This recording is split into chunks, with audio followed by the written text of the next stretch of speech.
5 ways to use the augmented reality views in PhotoPills.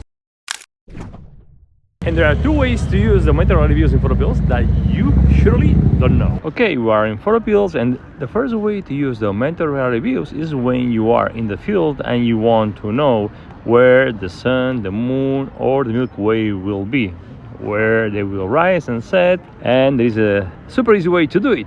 You can just go to the sun pill here in the pills menu and tap on the AR view to visualize in the augmented views where the sun is at the moment, where it will set. I'm here in Madrid in front of the beautiful Almudena Cathedral, and this beautiful palace that we have here. That's awesome. So the sun rose there and is setting here. You can go to the moon pill and do the AR again and see where the moon will be setting today over there, and the moon phase, pretty cool, and it rose over there, awesome. And of course you can go to the night AR pill and visualize where the Milky Way will be tonight. Of course here in Madrid we won't see it, but you can check where the Milky Way will be, and also the moon, of course, at all time. And today is in I think it's February 5th, so the galactic center is below the horizon here in the northern hemisphere.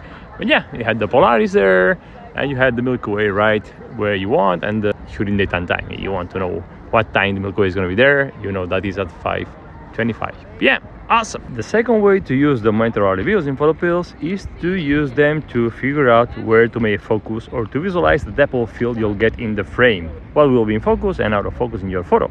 So you need to go to the depth of field calculator here and introduce your camera and the settings you're going to be shooting, the aperture, the focal length, and then you have a table that is telling you the distance to 33 meters, hyperfocal near limit, and depth of field near and far limit. But you can see the depth of field information in the field. So you want to know where exactly the 233 meters are. You just tap on the AR button here, and yeah, here you have the feet, your feet, you have the where you're focusing, 3 meters. This is the hyperfocal distance, 2.33 meters, and this is the depth of field near limit and far limit if I'm focusing at 3 meters, which is behind the hyperfocal distance.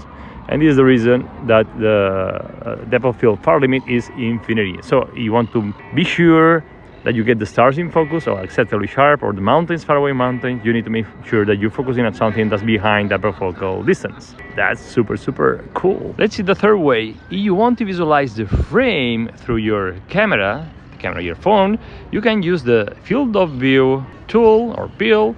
Introduce your camera and the focal length and where you're focusing, and if you're shooting landscape or portrait. And if you tap on the AR view, you'll be able to visualize the frame. This is a 35 millimeters in the full frame, which is the Nikon Z6, and you can tap on the screen to move the framing. Awesome. So you can check the field of view and the frame you'll get without using your camera and your lenses. Pretty cool. I use the fourth way to figure out where the radiant of a meteor shower will be in the sky. So go to the meteor shower pill here and choose the meteor shower from the calendar that you want to plan.